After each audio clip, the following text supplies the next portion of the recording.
Bonjour bien-aimés en Christ, bonjour chers frères et sœurs en Christ. C'est une joie de nous retrouver à travers ce temps de louange et d'adoration après 15 jours sans peut-être nous rencontrer à travers la vidéo, les réseaux sociaux comme nous avions l'habitude de le faire. Et le Seigneur nous ramène aujourd'hui au cœur de la louange, au cœur de l'adoration à travers ce temps de parole qu'il nous donne. Après ces moments de louange, nous allons maintenant passer à la parole de Dieu. Et nous, ce matin, nous allons lire la parole dans trois portions d'écriture.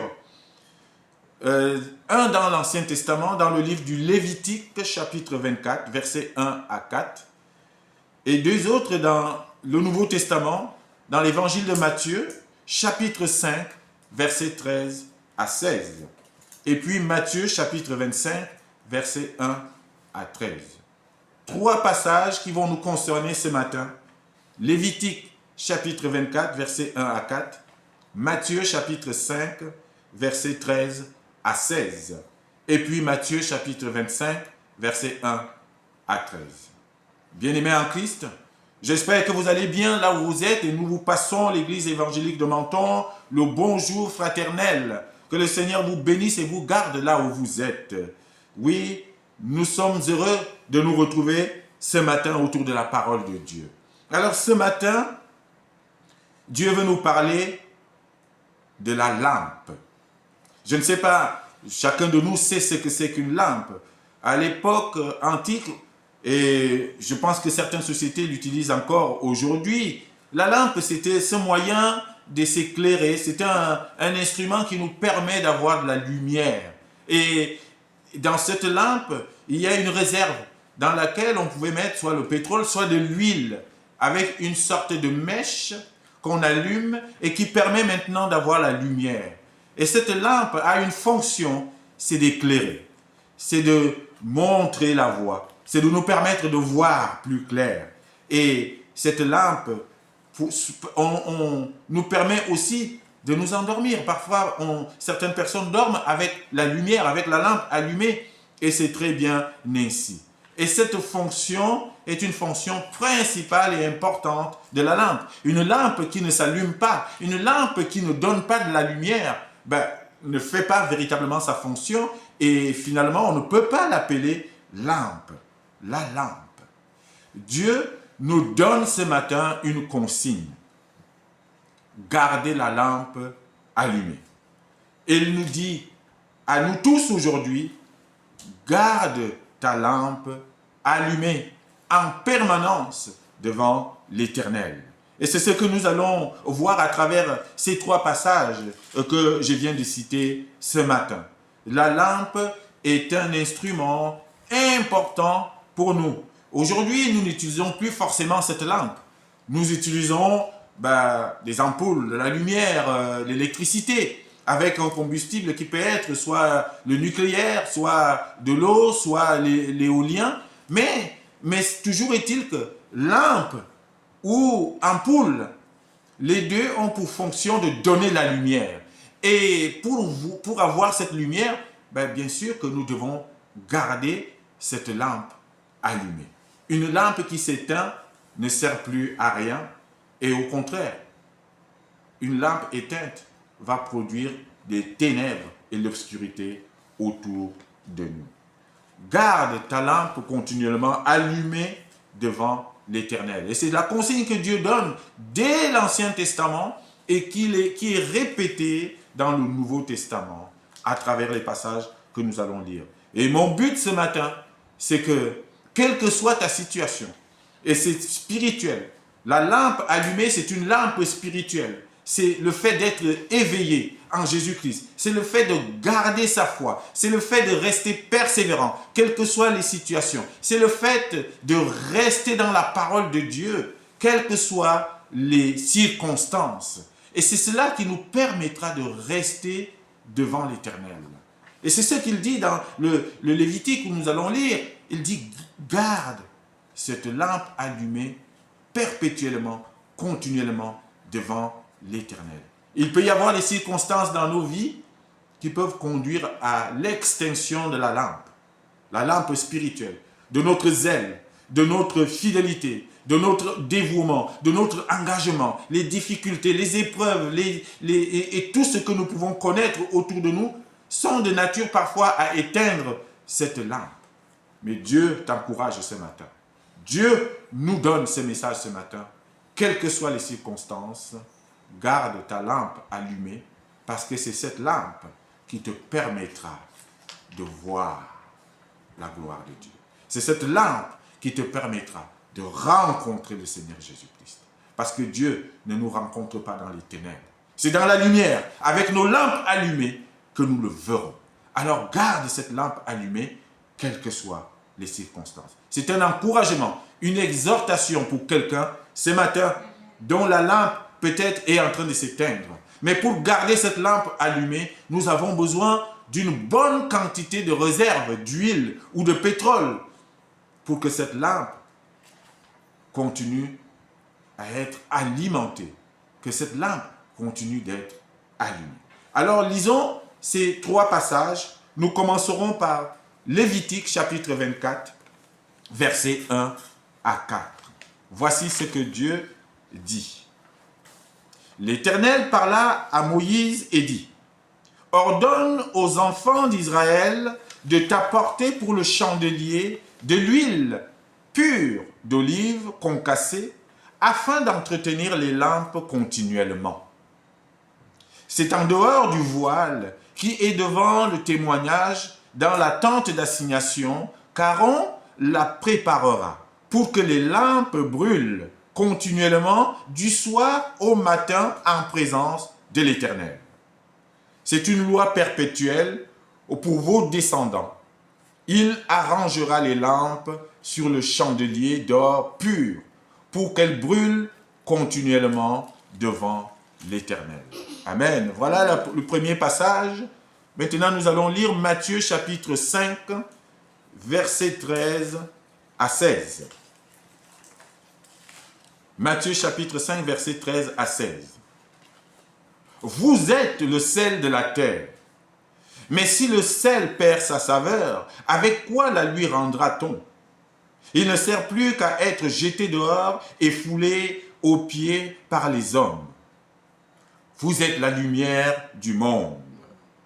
Une ville située sur une montagne ne peut être cachée. Et on n'allume pas une lampe pour la mettre sous le boisseau. Mais on la met sur le chandelier et elle éclaire tous ceux qui sont dans la maison. Que votre lumière luise ainsi devant tous les hommes, afin qu'ils voient vos bonnes œuvres et qu'ils glorifient votre Père qui est dans les cieux. Amen. Voilà le deuxième passage. Et le troisième et dernier passage qui nous concerne ce matin se trouve toujours dans l'évangile de Matthieu, chapitre 25. Et nous allons lire du premier verset au verset 13. C'est une parabole, la parabole des 10 vierges, qui est bien connue dans les Écritures. Voici ce que Jésus dit. Alors, le royaume des cieux sera semblable à 10 vierges qui, ayant pris leur lampe, allèrent à la rencontre de l'époux. 5 d'entre elles étaient folles et 5 sages. Les folles, en prenant leur lampe, ne prirent point d'huile avec elles.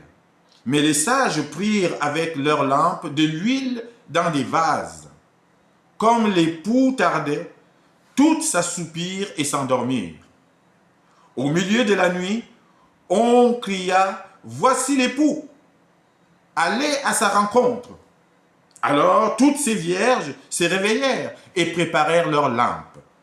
Les folles dirent aux sages: donnez-nous de votre huile, car nos lampes s'éteignent.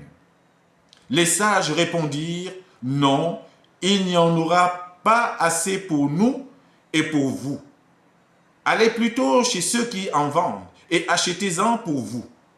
Pendant qu'elles allaient en acheter, l'époux arriva. Celles qui étaient prêtes entrèrent avec lui dans la salle des noces, et la porte fut fermée. Plus tard, les autres vierges vinrent et dirent: Seigneur, Seigneur, ouvre-nous. Mais il répondit: je vous le dis en vérité, je ne vous connais pas. Veillez donc, puisque vous ne savez ni le jour, ni l'heure. Amen. Que la parole de Dieu soit glorifiée et qu'elle nous sanctifie encore ce matin. Comme vous avez remarqué, bien-aimés en Christ, il s'agit de lampe et de lumière dans le message de ce matin. Dieu veut nous mettre en lumière, Dieu veut nous éclairer et Dieu veut nous inviter à une chose, à garder la lampe allumée. C'est une consigne qu'il donne dès le Lévitique. Vous direz à Aaron de venir préparer les lampes et de les mettre sur le chandelier dans le temple de l'Éternel afin que ces lampes brûlent continuellement devant l'Éternel. Voilà la consigne. Que ta lampe ne s'éteigne jamais. Que la lampe de ta foi, que la lampe de ton esprit ne s'éteigne jamais. Et qu'elle reste continuellement allumée et qu'elle brûle continuellement devant l'Éternel. Bien-aimés en Christ, c'est la consigne de ce matin. Et si vous devez partir maintenant, sachez que Dieu nous donne une consigne. Et nous devons savoir quoi faire de cette consigne. Et il nous demande de garder nos lampes allumées. Ta lampe spirituelle, ton esprit de foi, ton esprit de zèle, ton esprit de persévérance et de fidélité, tout cela contribue à garder la lampe allumée. Et c'est la consigne que Dieu donne. Mais face à cette consigne, il peut y avoir deux attitudes. Et c'est ce que nous venons de voir dans la dernière lecture que nous avons lue, Matthieu chapitre 25, versets 1 à 13. Cette parabole que Jésus raconte ici, parlant de 5 femmes folles et de 5 femmes sages qui vont au rendez-vous de l'époux, qui s'en vont à la rencontre de l'époux. Et chacune de ces femmes et chacune de ces catégories de femmes va avoir une attitude différente. Et il y a donc, face à la consigne de garder la lampe allumée, deux types d'attitudes qu'on pourrait avoir. La première attitude, et c'est le premier point ce matin, c'est une attitude de folie.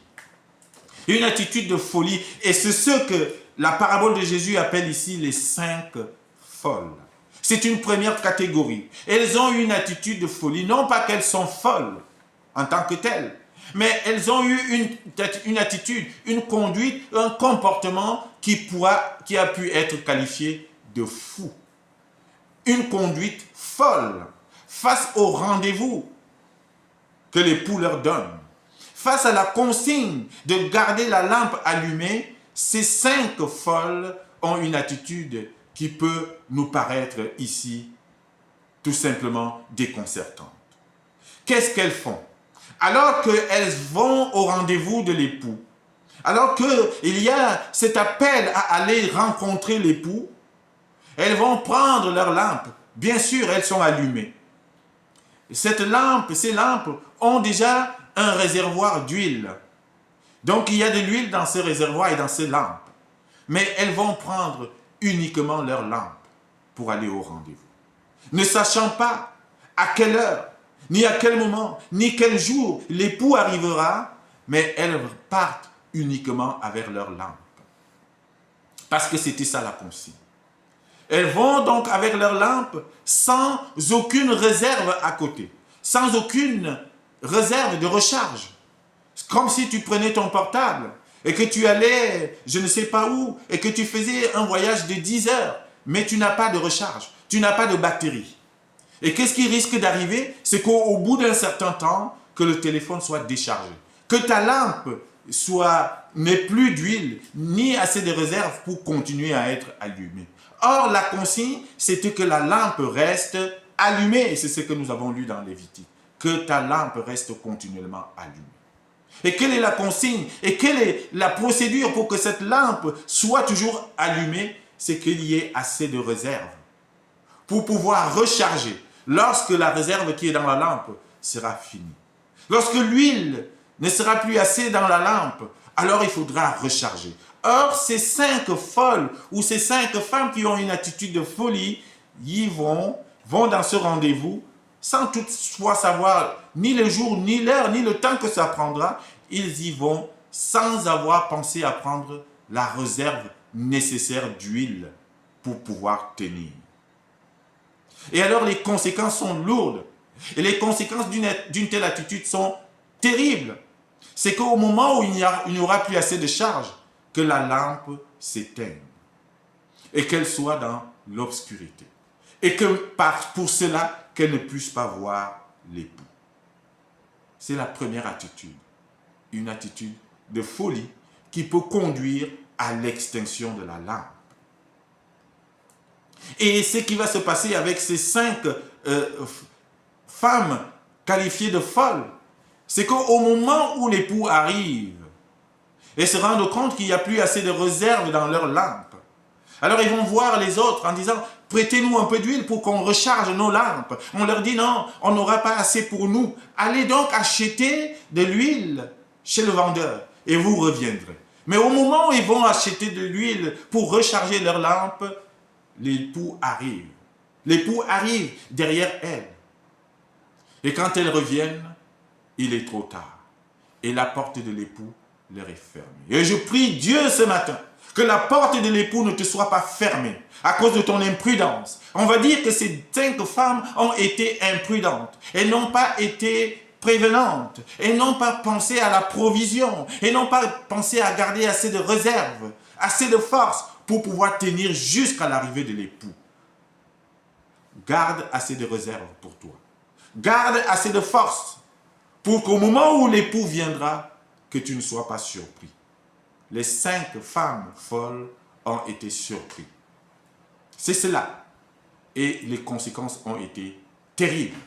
La porte de l'époux leur fut fermée. La parole nous dit, plus tard, les autres vierges vinrent et dirent, verset 11, « Seigneur, Seigneur, ouvre-nous » Mais il leur répondit, « Je vous le dis en vérité, je ne vous connais pas. » Oh, que le Seigneur ne te dise pas, je ne te connais pas. Pourquoi? Pourquoi le Seigneur dit cela? Parce qu'elles arrivent trop tard. Elles arrivent trop tard. Elles arrivent alors que la porte est fermée. Et l'objectif ce matin, c'est que nous puissions garder assez d'huile, assez de réserve dans nos lampes, afin que la porte de l'époux ne nous soit pas fermée. Afin qu'on ne nous dise pas, c'est trop tard. C'est maintenant le moment de garder la réserve. C'est la première attitude, une attitude de folie que nous ne devons pas avoir. Et la deuxième attitude face à la consigne de garder la lampe allumée, c'est une attitude de sagesse. Alors celle-là, c'est une attitude de prudence. C'est une attitude de prévention. Les femmes sages ont été proactives. Elles ont anticipé. Dieu veut des hommes et des femmes qui anticipent. Dieu veut des hommes et des femmes prudents. Dieu veut des hommes et des femmes proactifs. Ceux qui préviennent, ceux qui se disent, non, je pense à la réserve. Je pense à garder une portion. Parce qu'on ne sait jamais. Voilà ce que doit être l'attitude du disciple de Christ. L'attitude de l'enfant de Dieu, c'est dire, on ne sait jamais. Et parce qu'on ne sait jamais, alors je veux garder une portion. Je veux garder des provisions. Je veux garder assez de batteries. Je veux garder assez de réserve dans ma lampe. De telle sorte que lorsqu'elle viendra à vouloir s'éteindre, que je puisse avoir assez pour recharger la batterie. Que je puisse avoir assez pour recharger ma lampe. Je prie Dieu aujourd'hui pour quelqu'un. Quelqu'un dont la lampe est en train de s'éteindre. Quelqu'un qui n'a plus assez de batterie. Quelqu'un dont l'huile vient à manquer. Je prie Dieu que cette personne retrouve assez de réserve, assez de provisions, assez de recharge pour recharger sa batterie, afin que sa lampe reste continuellement allumée devant l'Éternel. Que Dieu nous aide à recharger nos lampes. Que Dieu nous aide à avoir cette attitude de sagesse, d'avoir toujours assez de réserve, assez de provisions pour pouvoir recharger nos lampes. Et que notre esprit ne s'éteigne pas. Que notre zèle ne s'éteigne pas. Que notre foi ne s'éteigne pas. Que notre persévérance ne s'éteigne pas. Que notre fidélité ne s'éteigne pas. C'est cela, garder la lampe allumée. Et pour que cela arrive, nous devons garder assez de réserve pour recharger nos lampes. Pour recharger nos lampes. Nous devons garder assez de force. Quand on dit réserve ici, nous devons garder assez de force. Et les 5 sages ont pu rencontrer l'époux, parce que c'était ça le défi. Qui verra l'époux? Qui entrera dans la salle des noces? Oh, je prie Dieu que tu entres dans la salle des noces avec l'époux. Et c'était ça le défi. Et les 5 femmes qui étaient sages, qui avaient assez de réserve pour garder leur lampe allumée, parce que c'était ça la condition. On n'entre pas dans la salle des noces sans une lampe allumée. On n'entre pas dans la salle des noces avec les ténèbres autour de soi. Non, on entre dans la salle des noces avec la lampe allumée. Et cette lampe, c'est ta foi. Cette lampe, c'est la lumière que Jésus-Christ a transmise. Il nous a dit ici dans le passage du chapitre 5, Matthieu, « Vous êtes la lumière du monde. » Et si tu éteins cette lumière, alors tu ne pourras pas entrer dans la salle des noces. Et ces 5 sages sont entrés. On a dit, elles étaient prêtes. Ma question aujourd'hui, bien-aimé en Christ, est-ce que tu es prêt? Est-ce que tu es prêt à entrer dans la salle des noces? Est-ce que tu es prêt à rencontrer l'époux? Et être prêt, ça veut dire avoir ta lampe allumée. Que Dieu t'aide à garder cette lampe allumée. Que Dieu t'aide à garder ton esprit de zèle. Que Dieu t'aide à garder ta foi. Parce qu'il y a des circonstances, bien-aimés en Christ, qui peuvent conduire à éteindre notre lampe. Il y a des circonstances dans la vie qui peuvent étouffer ta lumière. Les épreuves, les deuils, les difficultés, les murmures, les critiques, la jalousie, l'aigreur, et toutes ces choses sont faites pour éteindre nos lampes. Et je prie qu'aucune de ces choses n'éteigne ta lampe. Parce que tu auras gardé assez d'huile, assez de réserve, c'est-à-dire assez de force pour dire, malgré cette épreuve, malgré ces critiques, malgré ces difficultés, malgré cette jalousie, je recharge ma batterie et je remets de l'huile dans ma lampe et reste continuellement allumé devant l'Éternel. Tel est l'objectif, bien-aimé en Christ. Tel est notre but, c'est de garder nos lampes allumées continuellement devant l'Éternel. Le Lévitique nous dit qu'il garde et que cette lampe brûle continuellement devant l'Éternel. Que ta lampe brûle continuellement devant l'Éternel. Alors c'est quoi la lampe, bien-aimé en Christ? C'est quoi la lampe? Après ces 2 attitudes, et vous avez compris bien sûr que la parole nous invite à avoir l'attitude des 5 sages, l'attitude de sagesse qui nous donne la prudence, qui nous permet d'anticiper et de préparer une provision lorsque nous nous déplaçons à la rencontre de l'époux. Or, la vie chrétienne, notre marche spirituelle, c'est une marche à la rencontre de l'époux. Et nous devons tenir cette marche, ce chemin, avec nos lampes allumées. C'est cela. Et c'est quoi la lampe? Le symbole de la lampe dans la Bible, bien aimé en Christ, vous avez compris, autour de la lampe, il y a de la lumière. Et cette lampe doit éclairer notre chemin vers l'époux. Et cette lampe, bien-aimé en Christ, c'est la parole de Dieu. Que fais-tu de la lampe que Dieu t'a laissée? Cette lampe, c'est la Bible, cette Bible que Dieu nous a laissée, et c'est celle qui nous éclaire. Oh, Psaume 119, verset 105, ta parole est une lampe à mes pieds, une lumière sur mes sentiers. C'est ça la lampe. Garde ta lampe allumée, ça veut dire médite la parole de Dieu jour et nuit. Ne t'en sépare jamais, et c'est elle qui va t'éclairer dans tes ténèbres, dans tes histoires, dans tes circonstances, dans tes questionnements. Va dans la parole, plonge dans la lampe, garde-la allumée. Ne l'éteins jamais, ne ferme jamais ta Bible. Lis-la jour et nuit, médite-la jour et nuit. Et si tu ne la comprends pas, prie pour que le Saint-Esprit t'éclaire. Oui, ta lampe est une lumière. Ta parole est une lumière sur mon sentier, une lampe sur mon sentier. Une lampe à mes pieds. Cette lampe qui éclaire mes pieds. Cette lampe qui me permet de marcher encore sur le chemin et de voir clair et de ne pas heurter sur une pierre. Que mon pied ne heurte pas contre un caillou parce que je suis éclairé par la lampe de la parole de Dieu. C'est cela la lampe ici. Il s'agit de lampe. Dans ce passage de Matthieu 25, de cette parabole des 5 folles et des 5 sages. Il ne s'agit que de lampes. C'est la parole de Dieu. Et cette parole, c'est elle qui maintient, qui nourrit notre foi en permanence et qui fera donc notre réserve pour que à chaque fois nous puissions garder la lampe allumée. Oh, ma prière ce matin, c'est que tu gardes cette lampe de la parole de Dieu. Et si ce n'était pas le cas pour toi aujourd'hui, désormais, tu sais qu'à travers la parole de Dieu, à travers la Bible que tu as la lampe entre tes mains. Cette lampe qui te permettra d'aller à la rencontre de l'époux. Ce n'est pas simplement un livre de chevet juste pour décorer. La Bible, c'est une parole vivante. Et c'est à toi de la rendre vivante en la lisant et par la foi que tu mets dans la parole que tu lis et dans les promesses de Dieu.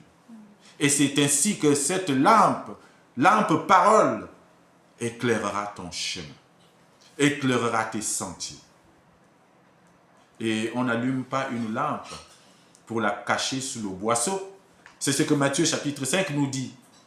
On allume cette lampe pour la poser sur un chandelier afin qu'elle éclaire toute la maison et que ceux qui vont voir cette lumière puissent venir à Christ.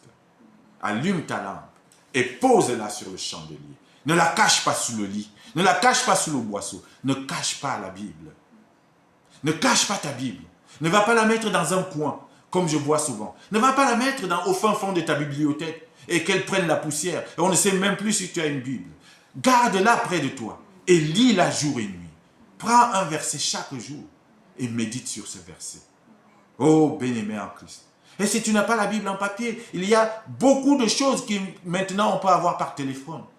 Télécharge les applications de Bible et tu auras un verset par jour que tu méditeras et tu garderas la lampe allumée. Oh, que le Seigneur t'aide à garder cette lampe allumée. Alors oui, cette lampe, pour qu'elle reste allumée, elle a besoin de réserve, elle a besoin d'huile, elle a besoin de combustible, elle a besoin de quelque chose qui va la booster et qui va lui permettre de rester allumée. C'est l'huile. La parole nous a parlé d'huile ici. Les 5 sages vont penser à prendre une quantité de réserve d'huile pour pouvoir recharger leur lampe. Et c'est quoi l'huile? L'huile, c'est l'onction que l'Éternel a posée sur toi. C'est ça ton huile. Et cette huile va faire de toi un homme et une femme fortes qui vont continuellement à méditer la parole sans fatigue. Cette huile, c'est cette force spirituelle que Dieu met en toi et qui fera en sorte que même lorsque la fatigue arrive, lorsque les épreuves arrivent, que tu puisses avoir assez de force, assez de batterie, assez de recharge, assez de réserve pour reprendre le flambeau, pour reprendre la lecture de la parole. Vous savez, il y a des moments où on n'a plus envie de méditer la parole. Il y a des moments où on est fatigué de lire la Bible. Et parfois on se dit, mais je ne comprends rien et je n'ai même pas, je ne vois pas les promesses s'accomplir. Mais ça, c'est l'œuvre de l'ennemi. Et il vous met ça dans la tête pour vous fatiguer et pour vous décourager. Et beaucoup, souvent, malheureusement, se découragent. Et ils arrêtent de méditer parce qu'ils se disent, je ne vois rien arriver. Et dans ce cas-là, et c'est là où on a besoin de réserve. C'est là où on a besoin de force. C'est là où on a besoin d'aller chercher dans la provision d'huile qu'on a gardée pour recharger, dire Seigneur, non, je ne lâche pas. Je veux prier encore pour recommencer à lire la parole de Dieu. Tu dois avoir assez de réserve, c'est-à-dire assez de force pour que les circonstances de la vie et tout ce qui peut contribuer à te décourager à méditer la parole, que cela n'ait aucun effet sur toi. Que toi tu dises, non, l'épreuve là veut m'empêcher de continuer à lire la parole, mais moi je vais aller recharger ma batterie. Je vais remettre assez d'huile. Et c'est pour ça que les 5 femmes sages ont pris de la réserve. Au moment où l'époux arrive, ils avaient encore suffisamment de recharge pour pouvoir tenir leur lampe allumée jusque dans la salle des noces. L'onction du Saint-Esprit, c'est ton huile. C'est ta réserve d'huile. Ta persévérance, c'est ta réserve d'huile. Ton zèle, c'est ta réserve d'huile. Ta foi, c'est ton huile qui va nourrir à chaque fois ta lecture et ta méditation. Parce que si tu n'as pas la foi, oui, tu peux lire la parole de Dieu, mais tu la liras en vain. Elle ne te fera rien, tu ne comprendras rien et tu auras l'impression qu'elle n'est pas vivante dans ta vie. Il faut croire. C'est la foi, notre meilleure réserve, notre meilleure huile, notre meilleure portion, celle qui va nous permettre à chaque fois de recharger notre lampe. C'est notre foi. Parce que j'y crois, alors j'y retourne. J'y retourne. Fais-toi assez de réserve d'huile pour pouvoir tenir jusqu'à l'arrivée de l'époux. Bien-aimé en Christ, telle est ma prière aujourd'hui. Ne sois pas découragé par ce qui t'arrive. Ne sois pas découragé par les circonstances de ta vie actuellement. Je ne sais pas par quelle épreuve tu passes. Je ne sais pas par quelle envie de découragement tu passes. Je ne sais pas par quel souci tu passes. Mais que tout cela ne te pousse pas à éteindre ta lampe. Tous ces soucis, tous ces problèmes, tous ces besoins, toutes ces circonstances sont l'œuvre de l'ennemi, de l'adversaire qui veut étouffer ta lampe, ta lumière, qui veut t'empêcher de garder ta lampe allumée et qui veut t'endormir. Parce qu'ici, on a dit, tous ont dormi, toutes les 5 sages comme les 5 folles. Mais vous savez, le sommeil des sages est un sommeil vigilant. Ce n'est pas un sommeil qui les plonge dans une mort profonde, une mort spirituelle. Non, ils ont gardé un œil ouvert un peu parce que se disaient, ah, et si l'époux arrivait? Et peut-être que les 5 folles ont dormi profondément parce qu'elles ne pensaient à rien d'autre. Et peut-être que les 5 folles ont dormi à point fermé parce qu'elles ne se souciaient de rien. Elles n'ont rien prévu, préparé. Mais les 5 sages avaient un sommeil vigilant. Un sommeil doux, paisible, mais vigilant. Mais vigilant. Je prie aujourd'hui que tu aies ce sommeil-là. Un sommeil sage. Un sommeil qui ne t'éteint pas, mais qui te garde vigilant. Parce que la conclusion est là. Veillez donc. Veillez donc. C'est-à-dire qu'on ne sait pas à quelle heure l'époux va arriver, ni quel jour il va arriver. Mais pour être sûr d'être au rendez-vous de l'époux, veille. Ça veut dire garde ta lampe allumée. Ça veut dire garde ta méditation, garde ta prière, garde ta foi. Pour finir, bien-aimé en Christ, Jésus-Christ, c'est l'époux. L'époux qui nous donne rendez-vous, c'est Jésus-Christ. Et l'Église est l'épouse. Et nous sommes des épouses ici. Et nous sommes appelés à rencontrer cet époux. Ne rate pas le rendez-vous que te donne l'époux. Et la meilleure façon de rencontrer l'époux, c'est de garder la lumière qu'il t'a transmise. Mais l'avantage que nous avons, c'est que la lampe que nous avons, c'est encore l'époux qui nous l'a donnée. La lumière que nous sommes censés être, c'est l'époux lumière qui nous l'a transmise. Alors garde-la. Garde-la par ta foi. Et qu'aucune circonstance ne vienne t'arracher cette lumière et cette lampe. Oui, parce que quand il n'y a plus de lumière, c'est les ténèbres, c'est la perdition et c'est la mort. C'est Jésus-Christ l'époux. Et c'est encore lui la lampe. C'est encore lui-même la lumière. Et il a dit, je suis la lumière du monde. Alors reste auprès de l'époux. Reste auprès de la lampe. Reste auprès de la lumière pour que par sa lumière, tu vois la lumière. Oh, cette lampe qui est à nos pieds, cette lumière qui éclaire nos sentiers, c'est encore Jésus-Christ. C'est lui le chemin. Le chemin, vous voyez, la boucle est bouclée. Nous allons à la rencontre de l'époux et cet époux a donné tous les ingrédients qu'il faut pour que nous puissions le rencontrer. Jésus-Christ a donné tout ce qu'il faut pour que tu ne rates pas le rendez-vous. Pour que tu ne rates pas le rendez-vous des noces. Et il y a beaucoup de gens, malheureusement, qui vont rater les noces alors qu'ils ont tout ce qu'il faut pour pouvoir rencontrer l'époux. Il t'a donné la lumière. Il t'a donné le chemin, c'est lui. Il t'a donné la lampe, c'est lui, la parole. Il t'a donné tout ce qu'il faut pour que tu puisses le rencontrer au moment où il viendra. Pour que tu ne sois pas surpris. Il t'a prévenu longtemps à l'avance. Comment pourrais-tu encore louper ce rendez-vous? Ma prière ce matin, c'est que personne ne loupe ce rendez-vous. Que toi, tu ne rates pas ce rendez-vous. Que malgré les difficultés, et je sais que la vie n'est pas facile, mais que le Seigneur Jésus-Christ travaille dans ton cœur afin que tu gardes cette lampe allumée. L'apôtre Paul va dire à Timothée, son fils spirituel, ranime ta flamme. Alors si ce matin ta flamme est en train de s'éteindre à cause des soucis financiers, si ce matin ta flamme spirituelle et ta foi en Dieu est en train de faiblir à cause des maladies, des circonstances, des deuils et de toutes les épreuves par lesquelles tu passes, je t'exhorte ce matin que malgré tout, à ranimer cette flamme. Rallume ta lampe. Va chercher l'huile, cette huile du Saint-Esprit qui est posée sur toi. Ranime le Saint-Esprit en toi. Ne l'éteins pas, ne l'étouffe pas. C'est ton onction, c'est ton huile, c'est ta part d'huile qui te permettra de garder ta lampe allumée continuellement devant l'Éternel. Alors que vos lampes brûlent continuellement devant l'Éternel et que rien, aucune circonstance ne vienne les éteindre, afin que le jour où l'époux arrivera, que vous soyez au rendez-vous, que vous soyez prêts et prêtes et que vous entriez dans la salle des noces et que jamais la porte de l'époux ne vous soit fermée et qu'on ne dise pas c'est trop tard. Jésus te dira, toi, je te connais. Il ne te dira pas, comme il a dit aux 5 folles, je ne vous connais pas. Que cela soit votre partage. Que le Seigneur vous aide à garder vos lampes allumées.